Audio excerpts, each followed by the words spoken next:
Good morning. Good morning. It is Sunday. Yes, I'm at home. I'm glad. That's right. We are in that book there. Kids are munching on pig ears. Yep. So yeah, the crunch in here is just. She just stole his. Huh? She just stole his ear. Oh yeah. Yeah, now she's got two. Yeah. We He got don't have any. Steelers among us here. He don't have any, and she's got two. Yeah. He's whatever. He'll be alright. We are still in First Chronicles, chapter 1, descendants of Esau. And as I read, we're going to read for a little bit. I will divide it up as the Bible does. First Chronicles chapter 1, starting at verse 35. The sons of Esau were Eliphaz, Reuel, Jeush, Jelam, and Korah. The descendants of Eliphaz were Teman, Omar, Zepho, Gatam, Kenaz, and Amalek, who was born to Timnah. The descendants of Reuel were Nahath, Zerah, Shammah, and Mizah. Now we're going to the original peoples of Edom, starting at verse 38. The descendants of Seir were Lotan, Shebal, Zibeon, Anna, Deshan, Ezer, and Dishan.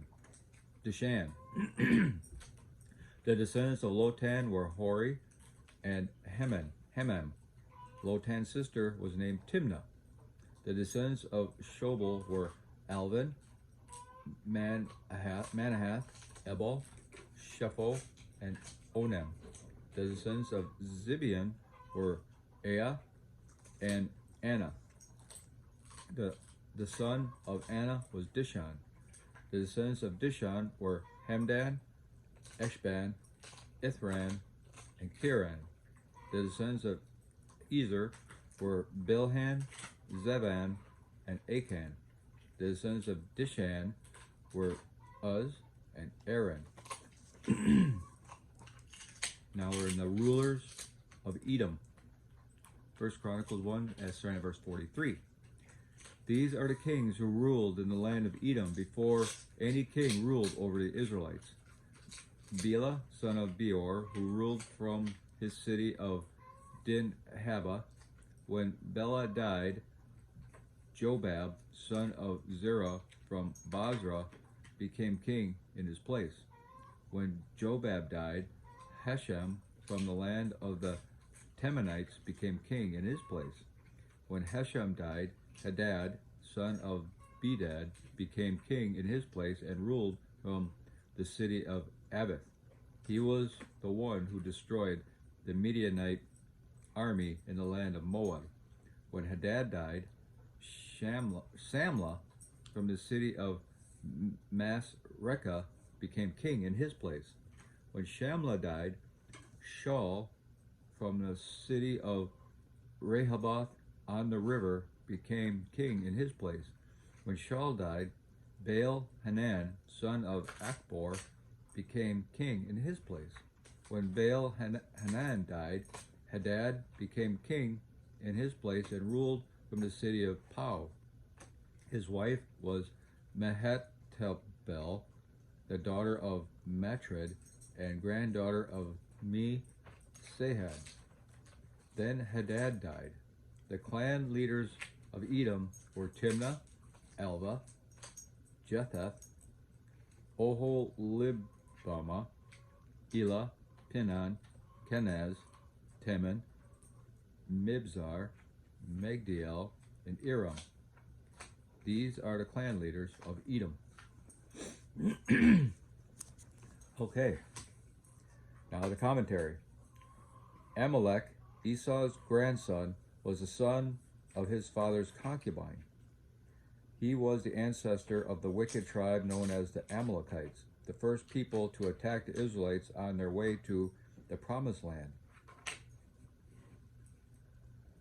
Why are we given information in this genealogy about the descendants of Edom, who were Israel's enemy? Esau, ancestor of the Edomites, was Isaac's oldest son and thus direct descendant of Abraham. As Abraham's first grandson, he deserved a place in the Jewish records. It was through Esau's marriages to pagan women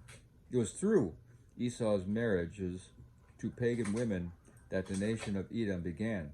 This genealogy shows the ancestry of enemy nations. They were not a part of the direct lineage of King David, and thus of the Messiah. This listing further identified Israel's special identity and role. Okay. You know, I know I'm not alone thinking that all these names are tedious and wondering, you know, why we have to read them all and stuff like that. But the fact that they're included in the Bible, even if we don't understand their importance, shows their importance. Yeah. So that's kind of, it's tedious, we can't pronounce them, you know, it's irritating, but it is of an importance because it shows a genealogy, and they were very much a genealogy people. You know, that was their culture. Well, that, and in the New Testament, I believe it's, you know, Luke and I forgot the other apostle, but 2 different apostles carried back their, I believe it was 2. It may have just been 1. But anyway, they had all the names from Jesus all the way back to Adam. And you can't hardly have that if we don't have this. Right.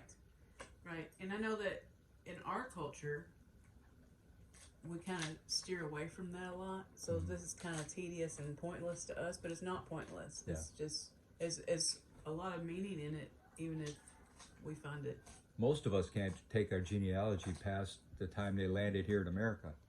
Once they were over in the old country, wherever it is we came from, it kind of fizzles out, and we don't really have that good of records of our own family line, you know. Right, and that's for the people that came from. Yeah. You know, if you get Native Americans, and it's, I don't know. Yeah. It's a toss-up of which would be easier, probably. Native Americans not keeping records, or. Yeah. So yeah, God had it in His plan to make sure that they kept very good records. So again, we can prove that Christ is who He is. Exactly. Okay, hope everybody has a glorious day, and we'll talk to you later.